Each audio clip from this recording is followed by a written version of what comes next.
ಹರಿ ಓಂ ಶ್ರೀ ಗುರುಭ್ಯೋ ನಮಃ. ಸಕಲ ದೇವಾನುದೇವತೆಯರ ಪಾದಾರವಿಂದಗಳಿಗೆ ನಮಸ್ಕರಿಸ್ತಾ, ನನಗೆ ಗುರು ದೀಕ್ಷೆ ನೀಡಿದಂತಹ ಮತ್ತು ಜ್ಯೋತಿಷ್ಯ, ವಾಸ್ತು, ಆಧ್ಯಾತ್ಮಿಕ ಸಂಖ್ಯಾಶಾಸ್ತ್ರ ಇನ್ನಿತರೆ ವಿದ್ಯೆಗಳನ್ನ ಹೇಳಿಕೊಟ್ಟಂತಹ ಎಲ್ಲಾ ಗುರುಗಳ ಚರಣ ಕಮಲಗಳಿಗೆ ನಮಸ್ಕರಿಸ್ತಾ ಈ ವಿಡಿಯೋನ ಪ್ರಾರಂಭ ಮಾಡ್ತಾ ಇದ್ದೀನಿ. ಹರಿ ಓಂ. ನಮಸ್ಕಾರ ಸ್ನೇಹಿತರೆ. ಈ ದಿನ ಸುಮಾರು ಜನರ ಮನಸ್ಸಿನಲ್ಲಿ ಇರತಕ್ಕಂಥ ಒಂದು ದ್ವಂದ್ವವನ್ನ ನಿವಾರಣೆ ಮಾಡಬೇಕು ಅಂತ ನಾವು ಯಾವುದೇ ಒಂದು ಪುಣ್ಯಕ್ಷೇತ್ರಗಳ ದರ್ಶನ ಮಾಡಕ್ ಹೋದಾಗ ಅಲ್ಲಿ ಸಿಗ್ತಕ್ಕಂಥ ಪ್ರಸಾದವನ್ನ ನಾವು ತಂದು ನಮ್ಮ ಬಂಧು ಬಾಂಧವರಲ್ಲಿ, ಸ್ನೇಹಿತರಲ್ಲಿ ಅಥವಾ ಸ್ನೇಹಿತರಿಗೆ ಕೊಡ್ತಕ್ಕಂಥ ಸರ್ವೇ ಸಾಮಾನ್ಯ. ಹೀಗೆ ಪ್ರಸಾದ ಕೊಡೋದು, ಹಂಚೋದು ಸರಿನಾ? ಒಂದ್ ವೇಳೆ ಸರಿ ಆದ್ರೆ ಯಾವ ಸಮಯದಲ್ಲಿ, ಯಾವ ಕಾರಣಕ್ಕೆ ನಾವು ಪ್ರಸಾದ ಹಂಚಬೇಕು? ಪ್ರಸಾದ ಹಂಚೋದ್ರಿಂದ ಏನ್ ಫಲ ಸಿಗತ್ತೆ? ಅಧಿಕ ಫಲ ಯಾವ ರೀತಿ ಸಿಗತ್ತೆ ನಮ್ಗೆ? ಮತ್ತೆ ಯಾವ ಸಮಯದಲ್ಲಿ ನಾವು ಪ್ರಸಾದವನ್ನ ಕೊಡಬಾರದು ಅನ್ನುವ ಬಗ್ಗೆ ನಾನು ಮಾಹಿತಿಯನ್ನ ಕೊಡ್ತಾ ಇದ್ದೀನಿ. ಹಾಗಾದ್ರೆ ಬನ್ನಿ ಈ ಮೂಲ ವಿಚಾರವನ್ನ ಅರ್ಥ ಮಾಡ್ಕೊಳ್ಳೋಣ. ಮೊದಲನೇದಾಗಿ ನಾವು ಯಾವಾಗ ಪ್ರಸಾದವನ್ನ ಹಂಚಬೇಕು ಅನ್ನೋದ್ರ ಬಗ್ಗೆ ನಾವು ವಿಚಾರವನ್ನ ತಿಳ್ಕೊಳ್ಳೋಣ. ಮೊದಲನೇದಾಗಿ ನಾವು ಯಾವುದೇ ಒಂದು ದೇವಸ್ಥಾನ, ಅಲ್ಲಿ ನಿಮ್ಮ ಕುಲದೇವರಿರ್ಬೋದು ಅಥವಾ ಇಷ್ಟ ದೈವ ಇರ್ಬೋದು ಅಥವಾ ವಿಶೇಷ ಕ್ಷೇತ್ರಗಳ ದೇವ ದೇವಿ ದೇವಸ್ಥಾನಗಳಿರ್ಬೋದು, ಗುರುಗಳ ಮಠ ಇರ್ಬೋದು, ಗುರು ಸಾನ್ನಿಧ್ಯ ಇರ್ಬೋದು, ಅಥವಾ ಗುರುಗಳ ಜೀವ ಸಮಾಧಿ ಇರತಕ್ಕಂತಹ ಜಾಗಗಳಾಗಿರ್ಬೋದು, ಯಾವುದೇ ಒಂದು ಕ್ಷೇತ್ರ ಆಗಲಿ, ಅದು ಗುರುಕ್ಷೇತ್ರ ಆಗ್ಲಿ, ದೈವ ದೈವದ ಕ್ಷೇತ್ರ ಆಗ್ಲಿ, ಯಾವುದೇ ಆಗ್ಲಿ, ಅಥವಾ ನವಗ್ರಹಗಳ ಕ್ಷೇತ್ರ ಆಗ್ಲಿ, ಇಂದ್ರಾದಿ ಅಷ್ಟದಿಕ್ಪಾಲಕರ ಕ್ಷೇತ್ರಗಳೇ ಆಗಿರ್ಲಿ, ನಾವಲ್ಲಿ ಏನಾದ್ರೂ ಹರಕೆ ಮಾಡ್ಕೊಂಡು ಬರಕ್ ನಾವು ಹೋಗ್ತಾ ಇದ್ದೀವಿ, ಅಲ್ಲಿ ದೇವರನ್ನ ಪ್ರಾರ್ಥನೆ ಮಾಡಿಕೊಂಡು ನಾವು ಬರಕ್ ಹೋಗ್ತಾ ಇದ್ದೀವಿ, ನಮಗೆ ಒಳಿತಾಗ್ಲಿ, ನಮಗೆ ಆರ್ಥಿಕ ಅಭಿವೃದ್ಧಿ ಆಗ್ಲಿ, ನಾವು ಮನೆ ಕಟ್ಟತಕ್ಕಂತಹ ಕನಸು ನನಸಾಗ್ಲಿ, ಅಥವಾ ನಾವು ಯಾವುದೋ ಒಂದು ಎಕ್ಸಾಮ್ಗೆ ನಾವು ಕಟ್ಟಿದೀವಿ, ಅದು ಪಾಸ್ ಆಗ್ಲಿ ಅಂತ ಬೇಡ್ಕೊಳಕ್ ನಾವು ಹೋಗ್ತಾ ಇದ್ದೀವಿ, ಅಥವಾ ಯಾವುದೋ ಒಂದು ಸರ್ಕಾರದಿಂದ ಒಂದು ಕೆಲಸ ಆಗ್ಬೇಕಾಗಿದೆ, ಆ ಕೆಲಸ, ಅಥವಾ ನಮ್ಗೆ ನ್ಯಾಯಾಲಯದಲ್ಲಿ ಒಂದು ಜಯಶೀಲ ನಮ್ಗೆ ಕೇಸ್ ನಮ್ ಕಡೆ ಆಗ್ಬೇಕು ಅನ್ನೋ ಒಂದು ಬಯಕೆ ನಮ್ಮಲ್ಲಿದೆ.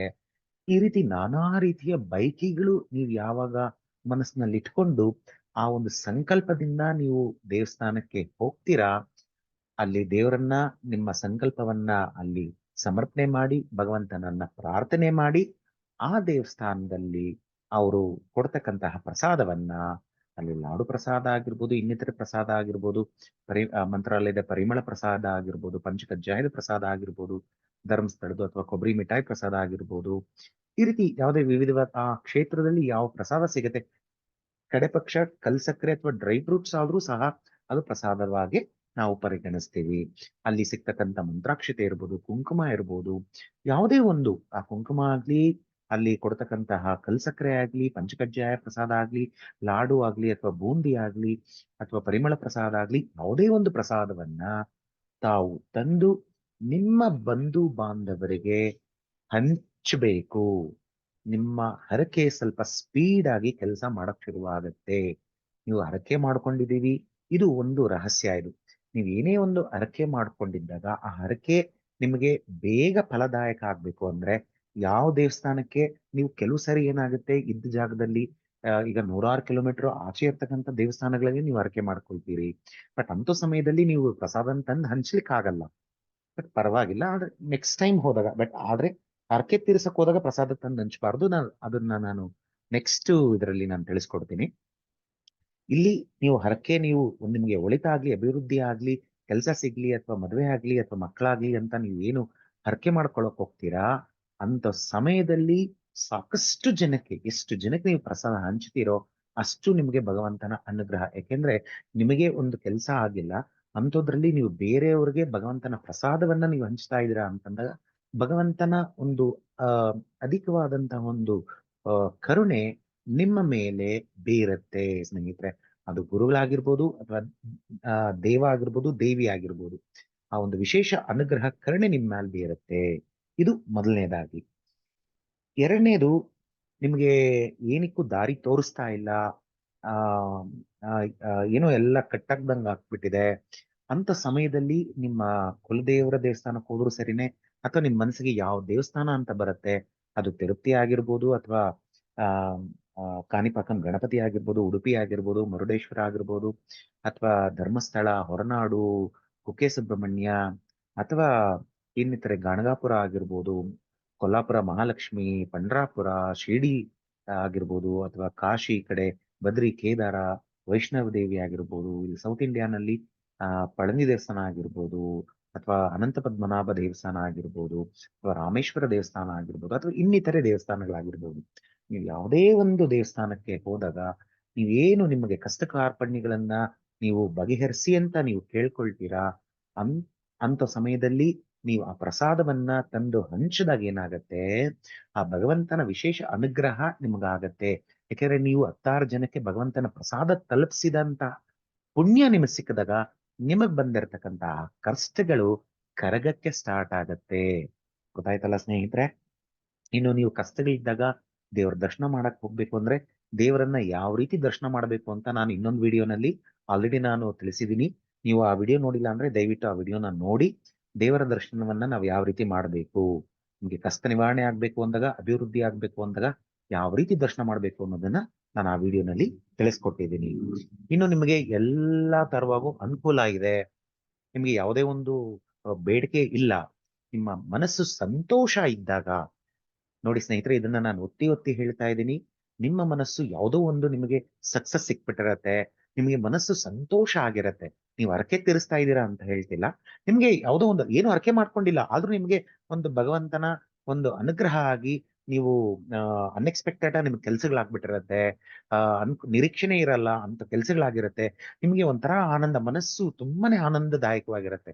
ನೋಡಿ ಸ್ನೇಹಿತರೆ, ನಿಮ್ ಮನಸ್ಸು ತುಂಬಾ ಆನಂದವಾಗಿದ್ದಾಗ ದಯವಿಟ್ಟು ಯಾವ್ದಾರ ಒಂದು ದೇವರ ದರ್ಶನ ಮಾಡಿ ಕೃತಜ್ಞತೆಗಳನ್ನ ಅರ್ಪಿಸಿ, ಭಗವಂತ ನಮಗೆ ಈ ಮಟ್ಟಕ್ಕೆ ನೀನ್ ಇಟ್ಟಿದ್ಯಲ್ಲಪ್ಪ, ಗುರುಗಳಾಗ್ಲಿ, ದೈವ ಆಗ್ಲಿ, ದೇವಿ ಆಗ್ಲಿ, ಆ ಭಗವತಿಗೆ, ಆ ಸ್ವಾಮಿಗೆ, ಆ ಗುರುಗಳಿಗೆ, ಚರಣಾರ ಕಮಲಗಳಿಗೆ ನೀವು ಕೃತಜ್ಞತೆಗಳನ್ನ ಮನಸ್ಸಾರೆ ಸಮರ್ಪಣೆ ಮಾಡಿ ಅಲ್ಲಿ ಸಿಗ್ತಕ್ಕಂತಹ ಪ್ರಸಾದವನ್ನ ತಂದು, ಏನೇ ಪ್ರಸಾದ ಆಗಿರ್ಬೋದು, ಅದನ್ನ ನೀವು 16 ಜನಕ್ಕೆ ಹಂಚಿ ಸ್ನೇಹಿತರೆ. ಇದರಿಂದ ನಿಮ್ಗೆ ಇನ್ನಷ್ಟು ನಿಮ್ಮ ದೇವರ, ಗುರುಗಳ, ದೇವಿಯ ಕರುಣೆ ನಿಮ್ಮ ಮೇಲೆ ಉಂಟಾಗತ್ತೆ.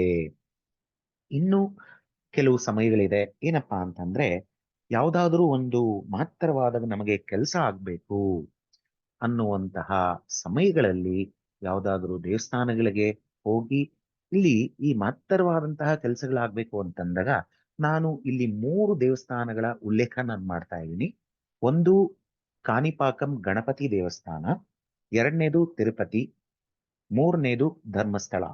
ಈ 3 ದೇವಸ್ಥಾನ ಪ್ಲಸ್ ಇನ್ನ ಇನ್ನಷ್ಟು ಸ್ವಲ್ಪ ಕಠಿಣ ಇದೆ, ಶತ್ರುಗಳ ಒಂದು ಕಡೆಯಿಂದ ನಮಗೆ ಜಯ ಸಿಗಬೇಕು ಅಂದಾಗ ಪಳನಿ ದೇವಸ್ಥಾನ, ತಮಿಳ್ನಾಡಲ್ಲಿ ಇರತಕ್ಕಂತಹ ಪಳನಿ ದೇವಸ್ಥಾನ ಆಗ್ಬೋದು, ಅಥವಾ ನಿಮಗೆ ಶಬರಿಮಲೆ ಅಯ್ಯಪ್ಪ ಸ್ವಾಮಿ ದೇವಸ್ಥಾನ ಆಗ್ಬೋದು, ಅಲ್ಲಿಗೆ ಹೋಗಿ ಅಲ್ಲಿಂದ ದರ್ಶನ ಮಾಡಿಕೊಂಡು ಅಲ್ಲಿ ಸಿಗ್ತಕ್ಕಂಥ ಪ್ರಸಾದವನ್ನ ತಂದು ನೀವು ಆ ನಿಮ್ಮ ಭಕ್ತಾದಿಗಳು ಅಂದ್ರೆ ನಿಮ್ಮ ಬಂಧು ಬಾಂಧವರಲ್ಲಿ, ನಿಮ್ಮ ನೆಂಟರಿಷ್ಟರಿಗೆ ನೀವು ಅದನ್ನ ಹಂಚಿ.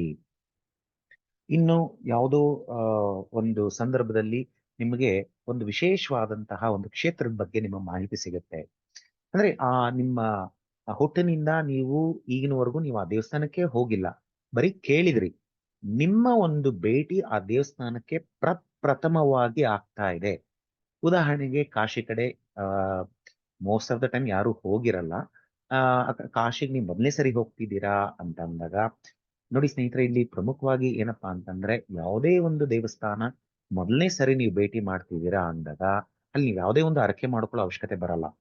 ಆ ಪರಮಾತ್ಮನನ್ನ ಮನಸ್ಸಾರೆ ಒಂದು ಏಕಾಗ್ರತ ಚಿತ್ತರಾಗಿ ಬೇಡ್ಕೊಂಡು ನಿಮಗೆ ಅಭಿವೃದ್ಧಿಯನ್ನ ತಂದು ಕೊಡಪ್ಪ ಅಂತ ನೀವು ಆ ಭಗವಂತನಲ್ಲಿ ಪ್ರಾರ್ಥನೆ ಮಾಡಿ ಅಲ್ಲಿ ಸಿಗ್ತಕ್ಕಂತಹ ದೇವಸ್ಥಾನದ ಪ್ರಸಾದವನ್ನ, ಪ್ರಸಾದ ಏನೇ ಆಗಿರ್ಬೋದು, ಅದನ್ನ ತಂದು ನಿಮ್ಮ ಬಂಧು ಬಾಂಧವರಲ್ಲಿ ಆ ದೇವಸ್ಥಾನದ ಬಗ್ಗೆ ಒಂದೆರಡು ಮಾತು ಉಲ್ಲೇಖ ಮಾಡಿ.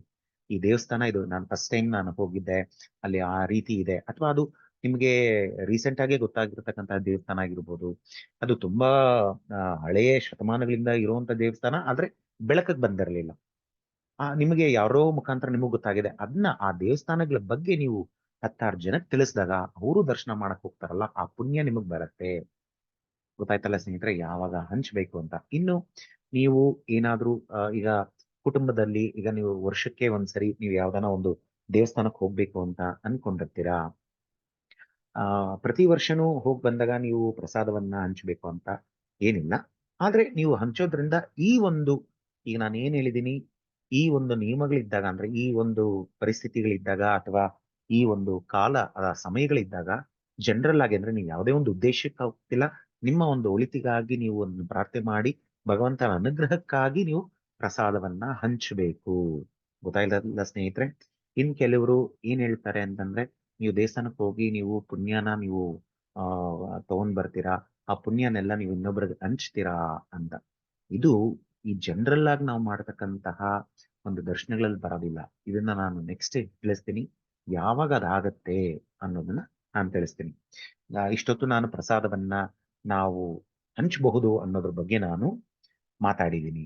ಇನ್ನ ಯಾವ ಸಮಯದಲ್ಲಿ ನಾವು ಪ್ರಸಾದವನ್ನ ಹಂಚಬಾರದು, ಮುಖ್ಯವಾಗಿ 2 ವಿಚಾರಗಳನ್ನ ತಿಳಿಸ್ತೀನಿ. ಮೊದಲನೇದಾಗಿ, ನೀವು ಹರಕೆ ತೀರಿಸುವಂತಹ ಸಮಯಗಳಲ್ಲಿ ಪ್ರಸಾದವನ್ನ ತಂದು ನಿಮ್ಮ ಕುಟುಂಬದವ್ರನ್ನ ಹೊರತುಪಡಿಸಿ ಬೇರೆಯವರಿಗೆ ಹಂಚಬಾರದು.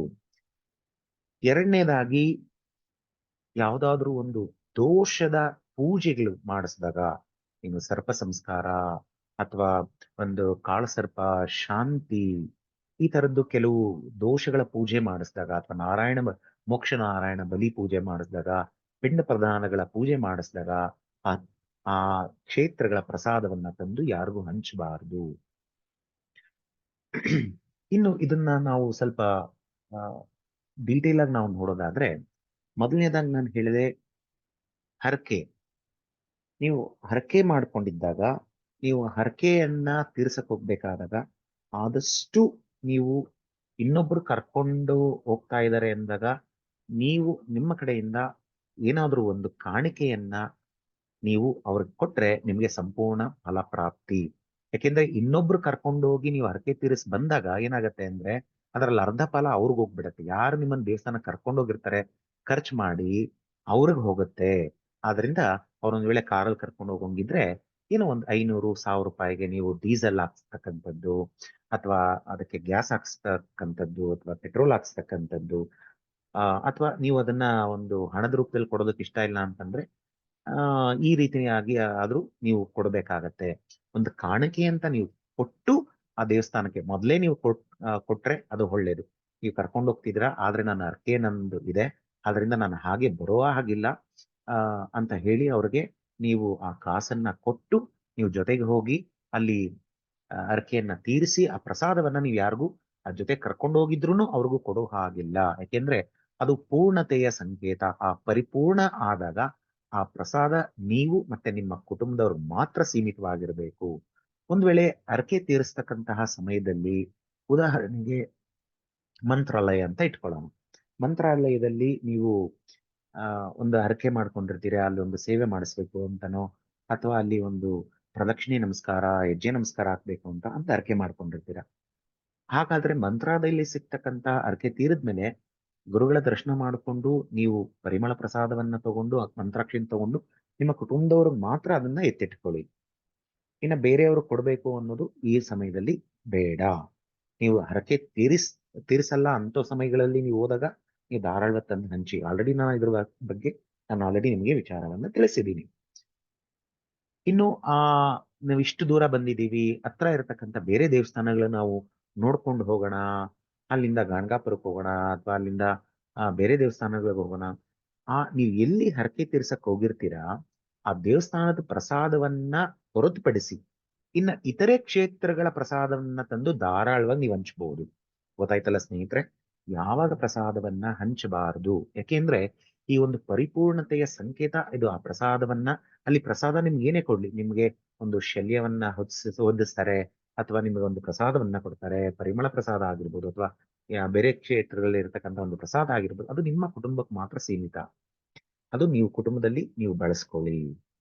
ಇನ್ನ ಎರಡನೇದಾಗಿ, ದೋಷ ಪರಿಹಾರಗಳು ಮಾಡಿಸ್ಕೊಳ್ಳುವಂತ ಸಮಯಗಳಲ್ಲಿ ದಯವಿಟ್ಟು ಇನ್ನೊಬ್ಬರನ್ನ ಜೊತೆ ಕರ್ಕೊಂಡು ಹೋಗ್ಬಾರ್ದು.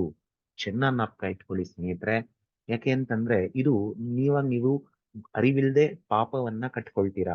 ಯಾಕೆಂದ್ರೆ ಈಗ ಜ್ಯೋತಿಷಿಗಳಾಗ್ಲಿ ಗುರುಗಳಾಗ್ಲಿ ನಿಮ್ಗೊಂದು ಮಾರ್ಗದರ್ಶನ ಕೊಟ್ಟಿರ್ತಾರೆ. ಒಂದು ನಿಮ್ಮ ಕುಟುಂಬದಲ್ಲಿ ಮೋಕ್ಷ ನಾರಾಯಣ ಬಲಿ ಪೂಜೆ ಆಗ್ಬೇಕು, ಅಥವಾ ಒಂದು ನದಿ ತೀರದಲ್ಲಿ ತರ್ಪಣವನ್ನ ಕೊಡಿಸ್ಬೇಕು, ಅಥವಾ ಆ, ಆ, ಕುಕ್ಕೆ ಸುಬ್ರಹ್ಮಣ್ಯ ಆದ್ರೆ ಅಥವಾ ಘಾಟಿ ಸುಬ್ರಹ್ಮಣ್ಯದಲ್ಲಿ ನೀವು ಸರ್ಪ ಸಂಸ್ಕಾರ ಪೂಜೆ ಮಾಡಿಸ್ಬೇಕು, ಅಥವಾ ಅಲ್ಲಿ ಆಶ್ಲೇಷ ಬಲಿಯನ್ನ ಕೊಡಿಸಿ ಪೂಜೆ ಮಾಡಿಸಿ ಅಂತ ಹೇಳಿರ್ತಾರೆ. ಅಥವಾ ನೀವು ಕಾಳಹಸ್ತಿಗೆ ಹೋಗಿ ಅಲ್ಲಿ ಕಾಳಸರ್ಪ ಶಾಂತಿ ಪೂಜೆಯನ್ನ ಮಾಡಿಸ್ಕೊಂಡು ಬನ್ನಿ ಅಂತ ಹೇಳಿರ್ತಾರೆ ಅಂತ ಇಟ್ಕೊಳ್ಳೋಣ. ಇದು ಬಿಟ್ಟು ಇನ್ನು ಕೆಲವು ಪರಿಹಾರ ಆ ಕ್ಷೇತ್ರಗಳಿದೆ, ದೋಷ ಪರಿಹಾರಗಳ ಕ್ಷೇತ್ರ ಇದೆ. ಅಂತ ದೋಷ ಪರಿಹಾರ ಕ್ಷೇತ್ರಗಳಿಗೆ ನೀವು ದೋಷ ಪರಿಹಾರಕ್ಕಾಗಿ ಹೋಗಿದಾಗ ಅಲ್ಲಿ ಏನೇ ನೀವು ಪ್ರಸಾದ ತಂದ್ರೂ ಅದು ನಿಮ್ಮ ಕುಟುಂಬಕ್ಕೆ ಮಾತ್ರ ಸೀಮಿತ. ಇದನ್ನ ದಯವಿಟ್ಟು ತಿಳಿದೇನೋ ತಿಳಿಯದೆ, ಇದುವರೆಗೂ ಏನಾದರೂ ತಿಳಿಯದೆ ಆ ತರ ಆಗಿದ್ರೆ ದಯವಿಟ್ಟು ಅದ್ರ ಬಗ್ಗೆ ಚಿಂತೆ ಮಾಡೋದು ಬೇಡ. ಭಗವಂತನಲ್ಲಿ ಮನಸ್ಸಾರೆ ಒಂದು ಕ್ಷಮಾಪಣೆ ಕೇಳಿದ್ರೆ ಆಗತ್ತೆ. ತಿಳಿದ ಮೇಲೂ ಅದನ್ನ ತಪ್ಪು ಮಾಡಿದ್ರೆ ಕರ್ಮವನ್ನ ನೀವು ಕಟ್ಕೊಳ್ತೀರಾ. ಈ ದೋಷದ ಜೊತೆಗೆ ಸುಮಾರು ಜನ ಈ ತಪ್ಪನ್ನು ಮಾಡ್ತಾರೆ. ಯಾಕೆಂದ್ರೆ ದೋಷ ಪರಿಹಾರ ಆಗಿದೆ, ಯಾಕೆ ತುಂಬಾ ರಿಸಲ್ಟ್ ಬಂದಿಲ್ಲ, ಅಲ್ಲಿ ಏನಾದ್ರು ಪೂಜೆ ಮಾಡಿಸೋದ್ರಲ್ಲಿ ಏನಾದ್ರು ತಪ್ಪಾಯ್ತಾ, ಅಲ್ಲೆಲ್ಲ ಸರಿಯಾಗಿದೆ. ಆದರೆ ಅಲ್ಲಿ ಇವರು ದೋಷ ಪರಿಹಾರಕ್ಕೆ ಅಂತ ಹೋದಾಗ ಆ ದೋಷ ಪರಿಹಾರಕ್ಕೆ ಮಾತ್ರ ಸೀಮಿತ ಆಗಿರ್ಬೇಕು. ಅಂತ ಟೈಮಲ್ಲಿ ನೀವು ಬೇರೆ ದೇವಸ್ಥಾನಗಳಿಗೆ ಹೋಗಬಾರದು ಸ್ನೇಹಿತರೆ. ಈ ದೋಷ ಪರಿಹಾರಕ್ಕೆ ಅಂತ ಹೋದಾಗ ಡೈರೆಕ್ಟ್ ಆಗಿ ಅಲ್ಲಿಗೆ ಹೋಗ್ಬೇಕಾಗತ್ತೆ. ಅಲ್ಲಿ ಪೂಜೆನ ಮುಗಿಸ್ಕೋಬೇಕು. ಅಲ್ಲಿ ಏನ್ ಅದಕ್ಕೆ ಪ್ರಸಾದ ಕೊಡ್ತಾರೆ ಅದು ನೀವು ಮಾತ್ರ ತಗೊಂಡು ಸೀದಾ ಮನೆಗೆ ಬರಬೇಕು. ಉಳಿದಂತ ಸಮಯದಲ್ಲಿ ನೀವು ಎಲ್ಲಿ ಬೇಕಾದ್ರೂ ಹೋಗಿ, ಅದಕ್ಕೆ ಏನ್ ಬಾಧಕ ಇಲ್ಲ. ಸೊ ಇಷ್ಟು ಸಮಯ ಬಿಟ್ಟು ಇನ್ನು ಉಳಿದಂಗೆ ನೀವೆಲ್ಲಾ ಕಡೆನೂ ಅಭಿವೃದ್ಧಿಗಾಗಿ ನೀವು ಪ್ರಸಾದವನ್ನ ಹಂಚಬಹುದು ಸ್ನೇಹಿತರೆ. ಗೊತ್ತಾಯ್ತಲ್ಲ?